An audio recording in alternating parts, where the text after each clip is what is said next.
Hi everyone. Today we're working on day 3 of our narrative storytelling. Today's goal is to write a middle using transitions to move the reader through actions and events of our stories. And even that word transition does mean to move. So somehow we have to find a way today in our middle to take the reader through the action of our story from how the action started to how it finally ended. You'll notice either if you're looking at the PowerPoint presentation or on the sheet of paper I've prepared, just some quick examples of ways that we can start the action of the story in the beginning. We can use ideas like first, to begin, it all started when, one morning, one day, one time. But then we really have to keep moving the reader through the action of the story. Some words and phrases for the middle of our story could be then, next, later, after that, as soon as, and then suddenly. And then as a way to close the action of our story, we can use words like finally, in the end, at last, or even a phrase like at the end. So that is our goal for the day today, transitions to move the reader through the action of our story. So I'm going to go ahead and pull up my work from the last couple of days. Remember, my topic had been about the backyard adventure. I made my plan on day 1 for my beginning, middle, and end. I wrote my beginning to help set the scene for where my story takes place, the setting, and I introduced the reader to the characters as well. So today, as I get into that middle, I really want to think about those action words and phrases I can use to move the reader through my story. So you'll notice the other day I showed you how to write the word squirrels. I did know how to do that. So I'm going to come down to the next available line. I know that because we're writing a different part of our sentence, we're going to go ahead and indent. And so when we do that, I have my 2 fingers spacing, and I'm going to use the phrase, "It all began." So as first graders, we can start thinking about ways to move beyond first, second, finally, and we can use a phrase like "it all began." And how did this all begin? Well, I had set the setting in the beginning of beautiful afternoon. We're taking Marley outside. So it's going to be "it all began when," and remember, Marley is the specific name of my dog, so I need to capitalize the M in Marley. That's never going to change. Marley ran across the yard. I have to drop down to the next line. So it all started when Marley ran across the yard, but I have to give the reader a little more information to that. What was Marley doing running across the yard? Well, he was running with his nose to the ground. Dogs have a really strong sense of smell, so usually when you see them with their nose to the ground, it means they're on the trail of something interesting. So Marley ran across the yard with his nose to the ground and was sniffing the grass very carefully. He was on to something. So I have that sentence there. I have how the story began. So he was sniffing the grass very carefully.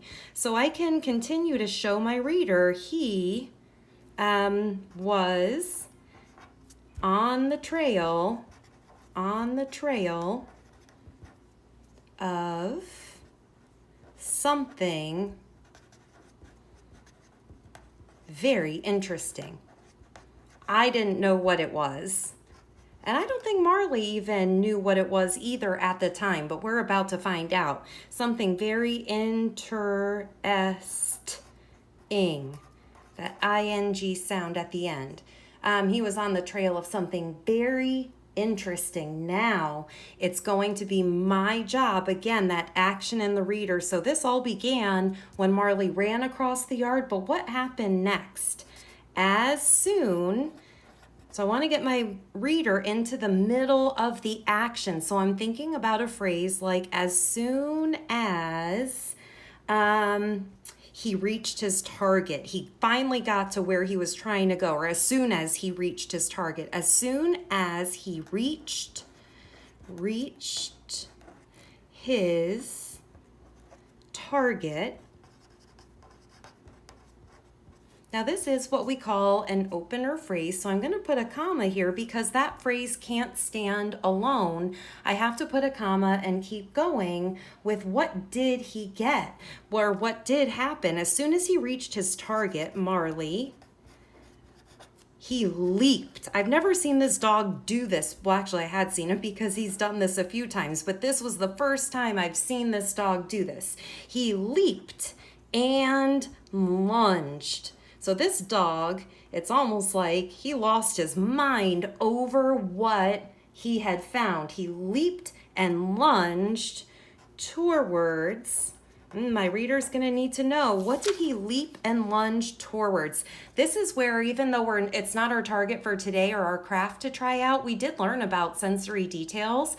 So I want to show the reader, he lunged towards the long, shiny. Now, normally when I think about shiny things, I get excited, like, oh, yay, this is shiny and good. But then I noticed it was a black line. And this black line, usually you think of a line as straight and it doesn't move, but this line was slithering. So now, in my mind, I'm starting to put it together. Now Marley has found it. It's long, shiny. It's a black line slithering. And it wasn't just slithering away like, what a nice day to slither across the grass. It was slithering frantically because now we have a dog that's after it. Frantically. And that's a tough word. I'm going to circle it because I may or may not have spelled it correctly, and I have nobody nearby to ask me how to spell it. But that means he was crazed. He was really trying to go over as quickly as he can. So shiny black line slithering frantically away from Marley. End of the sentence, but I have to keep going with the action of this story. So when I realized, let's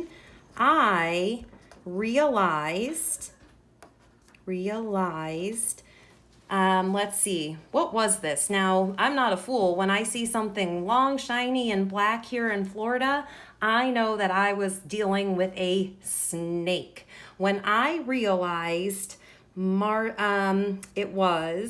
it was, let me see if I can get that last word on this line, was, and I actually have to go to the back of my paper, was a snake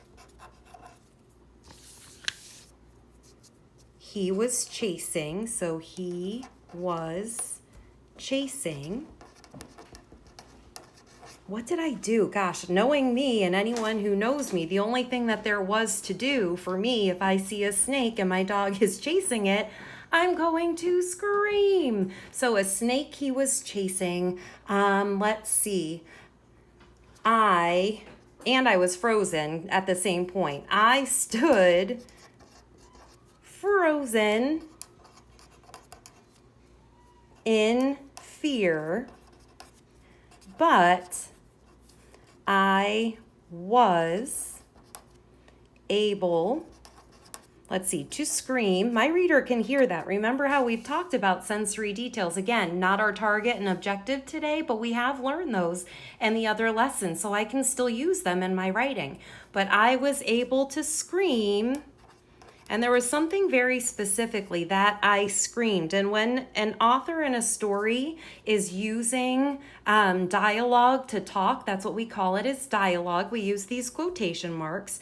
And I screamed in all capital letters because I want my reader to see it and to hear it exactly the way that I screamed it.